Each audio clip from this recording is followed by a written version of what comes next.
Rahui Kasne. Mr Speaker, I'm very pleased to stand here and speak in this adjournment debate. And may I firstly endorse the comments of other speakers in thanking you for the accomplished way in which you have managed this House over the past year. It hasn't been an easy year, and particularly so in my electorate of Te Taitonga. I want to single out Jerry Brownlee for the impressive way in which he has led the response to two extraordinary events this year. And in doing so, I must also acknowledge the fellow MPs of the Coast and Canterbury regions right across this House. Together we have been profoundly moved by the heart-wrenching grief of a small, close-knit community, bereft of 29 of its members. We've fielded the crisis calls as families reel from the consequences of the mine receivership and despair at the shrinking opportunities they fear for the Grey District economy. We've listened to the frustrations of homeowners as they learned of the prolonged timeframes for land to be strengthened before even beginning the job of reconstruction. We've sought help for those facing hardship as a result of the earthquake, and we will continue to do so. Of course, we know that hardship is not just specific to Te Taitonga.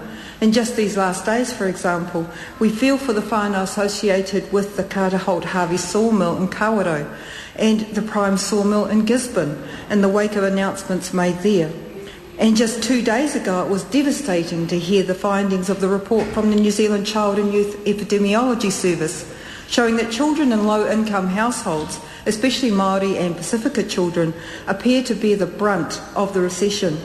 A particular low point is to note the increase in the number of Māori and Pacifica children admitted to hospital for infectious and respiratory diseases since the recession began.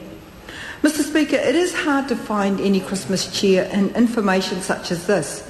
I could add to that list, of course, the long-standing endurance of the people of Tūhoe as they await a fair hearing.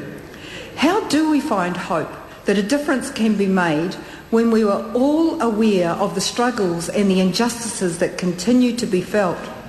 I take comfort from one of our whakatauki which says, "Anō ko te marama kua ngaro, kua ara anō," just like the moon that disappears and arises again, or perhaps in a shorter way saying it 6 times up, down, 7 times up.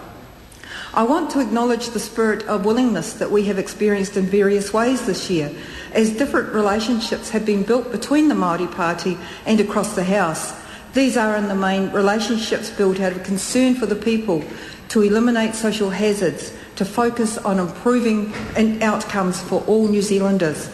I think of the support Tariana's legislative advances in tobacco reform has enjoyed, and the profound impact right across the Māori Affairs Select Committee following the inquiry Hone initiated investigating the impact of the tobacco industry upon Māori. I recall the interest illustrated by the Greens and Labour for the bill I promoted to remove GST off healthy food, a sharing of minds that was also evident in the Local Government and Environment Select Committee. We hope that such openness will also be demonstrated when Te Ururoa's bill on gambling harm reduction comes up, or the cross-party action I am encouraging on addressing child poverty. Of course, there are also some strange things that happen in this place, and I would have to note the unholy alliance on the Takutai Moana bill forged between the Labour Party, the ACT Party, the Coastal Coalition and the Greens. That was not one that we anticipated.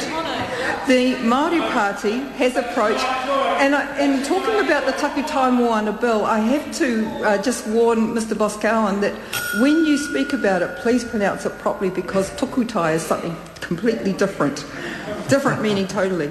The Māori Party has anticipated the strength of support for this bill expressed to us by hapu, iwi and electorate organisations throughout the country. They've told us that we have kept faith with them in seeking to repeal the 2004 Act and to restore the right of Māori to take their claims to court. Progress is incremental, but it will continue to be of utmost priority to us to honour the promise we made to our people. Finally, I want to acknowledge the initiative taken by Dr Mack today in signalling his decision not to stand in the 2011 election. I want to place on record that I am more than happy to help out in a ministerial capacity in defence, research, science and technology, should the government desire it. because that is the way of the Māori Party. We are not only prepared to step up to the plate in every regard, but we do so in the knowledge that every issue is a Māori issue. Every issue is a Māori Party issue. Every day is an opportunity to improve outcomes for all our people. And that's why we love coming to work each day.